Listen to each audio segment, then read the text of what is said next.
शिक्षा मंत्री जी जो कहते हैं कि सर प्लस को बोरो प्लस कहते हैं, आप बताइए कि ये इतना बात आप सुने कि सर प्लस आप बोरो प्लस सुन लिए, आज जो सुझाव दिए वो आप नहीं सुने। सर ने क्या किया, एक लंबा सा ढड्ढर लिखा, एकदम प्रेम पत्र जैसे लिखा है, एकदम रात में रच रच के लिख दिया उसमें, और उर्दू विद्यालय को छोड़ दिया। आज उर्दू विद्यालय के लोग काफी परेशान थे कि आज हम क्या करें। अब तो आप सैटेलाइट सिटी बना रहे हैं, ये स्मार्ट सिटी बना रहे हैं, तो इस सैटेलाइट सिटी बना रहे हैं तो सैटेलाइट एचआरए भी तो दीजिए ना। जब सैटेलाइट सिटी बनाया था, आप सैटेलाइट सिटी बना के लोग के जमीन कब्जा करिएगा अडानी अंबानी को देने के लिए, एचआरए कौन देगा? शिक्षकों को, कर्मचारियों को। सरकार हमारी बात जो है सुनी, इसके लिए माननीय मुख्यमंत्री जी को मैं धन्यवाद देता हूं। माननीय मुख्यमंत्री जी के पहल पर यह काम हुआ, क्योंकि हमने पिछले दिनों भी आप लोगों से यह शेयर किया था कि माननीय मुख्यमंत्री जी की भावना के बिल्कुल विपरीत शिक्षा विभाग के अधिकारी काम करते हैं। तो माननीय मुख्यमंत्री जी ने क्लास लगाया है, तब जाकर के ये काम हुआ है, ऐसे थोड़े हुआ है। मुख्यमंत्री जी को यह पत्र निकलवाने के लिए 3 बार उनको कहना पड़ा, तब जाकर यह पत्र निकला है। मुख्यमंत्री को 3 बार कहना होगा एक सामान्य सा पत्र निकालने के लिए। दूसरी बात कि पत्र भी निकाला तब फिर इसे झोंझ फंसा दिया। इस शिक्षा विभाग में जो अधकपारी से बैठा हुआ है, ये सब चिट्ठी निकालता है, एक ढड्ढर लिखा है, एक लाइन में चिट्ठी निकाल के लिख देता कि पूर्व में जो प्रचलित व्यवस्था थी वह व्यवस्था फिर लागू होगी। तो उसमें जो उर्दू विद्यालय की समस्या थी, हिंदी विद्यालय की समस्या थी, सब ऑटोमेटिक जो जैसे था हो जाता। लेकिन इन्होंने क्या किया, एक लंबा सा ढड्ढर लिखा, एकदम प्रेम पत्र जैसे लिखा है, एकदम रात में रच रच के लिख दिया उसमें, और उर्दू विद्यालय को छोड़ दिया। आज उर्दू विद्यालय के लोग काफी परेशान थे कि आज हम क्या करें। उर्दू विद्यालयों की जो व्यवस्था रही है उसमें शुक्रवार को उस विद्यालय में साप्ताहिक अवकाश होता है, और इस दृष्टिकोण से गुरुवार को हाफ डे वहां होता है, इसकी कोई चर्चा नहीं की गई है। तो उर्दू विद्यालय के शिक्षक काफी परेशान हैं। देखिए, शिक्षक नाराज क्यों नहीं होंगे? शिक्षक को नाराज किया जा रहा है, अपने आप थोड़े हो जा रहे हैं। ऐसा थोड़े ही है कि शिक्षक लोग को कोई बीमारी हो गई कि नाराज हो जाएंगे। ये शिक्षा विभाग और सरकार के जो अन्य नुमाइंदे हैं, शहरों का जब वर्गीकरण हुआ तो शहरों का वर्गीकरण किए हुए इन लोगों के कई दशक बीत गए। तो मान लिया कि 40 साल पहले शहरों का जो वर्गीकरण हुआ था, क्या आज भी शहरों की वही स्थिति है? अब तो आप सैटेलाइट सिटी बना रहे हैं, ये स्मार्ट सिटी बना रहे हैं। तो इस सैटेलाइट सिटी बना रहे हैं तो सैटेलाइट एचआरए भी तो दीजिए ना। जब सैटेलाइट सिटी बनाया था, आप सैटेलाइट सिटी बना के लोग के जमीन कब्जा करिएगा अडानी अंबानी को देने के लिए, एचआरए कौन देगा? शिक्षकों को, कर्मचारियों को।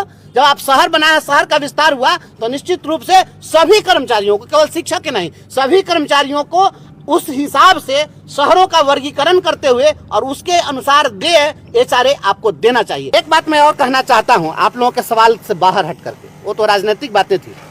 बिहार में शिक्षा व्यवस्था को दुरुस्त करना, और आप लोगों से भी मैं सहयोग की अपील करता हूं।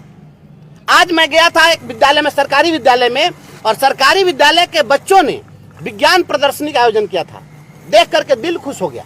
मैं दावे के साथ कहता हूं कि आने वाले 10 साल के बाद हमारे सरकारी स्कूल के बच्चे अमीरों के बच्चों के कलेजा पर चढ़ के आइए, एकदम देखिएगा आगे आसमान में फहरा जाए। तनिका सा मौका दीजिए। क्लासरूम आप क्यों नहीं उपलब्ध कराना चाहते हैं? शिक्षा मंत्री जी जो कहते हैं कि सर प्लस को बोरो प्लस कहते हैं, आप बताइए कि ये इतना बात आप सुने कि सर प्लस आप बोरो प्लस सुन लिए, आज जो सुझाव दिए वो आप नहीं सुने। सब्जेक्ट वाइज टीचर कौन देगा? हर विषय के शिक्षक नहीं है स्कूल में, आप कह रहे हैं सर प्लस है, आज एक तरह वैकेंसी निकाल रहे हैं। तो इस शिक्षा विभाग का जो पदाधिकारी से बैठा हुआ है लक्ष्मीकांत प्यारेलाल, अभी आप देखिए, आप फिर पढ़ा है वो डीपीओ के घरे छापा, तो लक्ष्मी जी की कितनी कृपा बरस रही। जहाँ सरस्वती की कृपा बरसनी थी वहाँ लक्ष्मी की कृपा बरस रही। तो ये सब कैसे हो रहा है? लक्ष्मीकांत प्यारेलाल लोगों के कारण शिक्षा विभाग का यह बुरा असर है। इसलिए आप हर विद्यालय में पर्याप्त क्लासरूम दीजिए, सभी विषय के शिक्षक दीजिए, शिक्षकों का जो खोया हुआ सम्मान है वापस करिए, शिक्षकों का जो लंबित प्रमोशन है उसको आप दीजिए। सर प्लस शिक्षकों का एक सोल्यूशन, शिक्षक मांग रहा है प्रमोशन, आपको प्रमोशन देना होगा। नहीं, हम वकालतन नोटिस जारी कर रहे हैं, और इस नोटिस का भी जवाब आप दीजिएगा, हम अपेक्षा करते हैं। वकालतन नोटिस शिक्षा विभाग के सचिव को मैं दे रहा हूं कि आप सर प्लस टीचर अपॉइंट कैसे किए हैं। अगर जरूरत नहीं थी तो बेजरूरत के आपने शिक्षकों को बहाल करके बिहार के गरीब जनता के नमक से लेकर कफन तक के टैक्स के पैसा का आपने जो दुरुपयोग किया है, तो क्यों नहीं शिक्षा विभाग के सेक्रेटरी, फिनांस सेक्रेटरी, विधि विभाग के सेक्रेटरी, सामान्य प्रशासन विभाग के additional chief secretary, cabinet secretary, आप पूरे कैबिनेट पर एफआईआर क्यों नहीं किया जाए? जब वैकेंसी नहीं थी तो बहाली कैसे हो गई? शिक्षा मंत्री जी गोल गोल नहीं घुमाइए, जितना बात करते हैं उसका जवाब दीजिए। नहीं तो शिक्षकों ने ऐसा शेर भेजा है कि दबने उबने वाला नहीं, हम किसी का चमचाई चाटुकारिता करने के लिए नहीं आए हैं। आर पार की लड़ाई लड़ेंगे। बिहार के गांव गरीब के बच्चों, शैक्षणिक संस्थानों, वित्त रहित शिक्षकों और जितने हमारे शिक्षक हैं वेतन नहीं दे रहे हैं। संस्कृत मदरसा के टीचर का वेतन 5 महीना से लंबित है। क्या हो रहा है शिक्षा विभाग में? जब माननीय मुख्यमंत्री श्री नीतीश कुमार जी थे, उनके कार्यकाल में ऐसा होता था क्या? बताइए। उनके कार्यकाल में शिक्षकों को एकदम समय से पैसा मिल रहा था। ऐसा कौन चीज है? यहाँ पर इकोनॉमिकल क्राइसिस हो गया कि संस्कृत मदरसा के शिक्षक 5 महीना से बिना वेतन के ललायत है। नियोजित शिक्षकों का वेतन जो है 3-3 महीना से बकाया है। आप शिक्षकों को पैसा नहीं दे रहे हैं। पैसा कहाँ गया? किसके घरे गया? वोट के लिए 10-10 हजार रुपया घरे बांट दिए। आज शिक्षक को पैसा कौन देगा? आज शिक्षक जब भूखा रहेगा, उसको वेतन नहीं मिलेगा, बैंक में जो EMI कटता है, जो लोन लिए हुए है, तो हर महीने उसका क्रेडिट खराब हो रहा है। ये शिक्षा का क्रेडिट खराब हो रहा है कि ये आपका क्रेडिट खराब हो रहा है? ये मिथिलेश तिवारी जी, माननीय शिक्षा मंत्री जी, आपका क्रेडिट खराब कर रहा है शिक्षा विभाग का पदाधिकारी सब। इस लक्ष्मीकांत प्यारेलाल सब पर अंकुश लगाइए। आप वेतन शिक्षक को टाइम से दीजिए और वित्त रहित शिक्षक का समस्या जल्दी सुलझा दीजिए। वित्त रहित शिक्षक लोग वेतन के उम्मीद में, वेतनमान की आशा में स्वर्ग चले गए, उनके आत्मा को शांति दिलवाइए।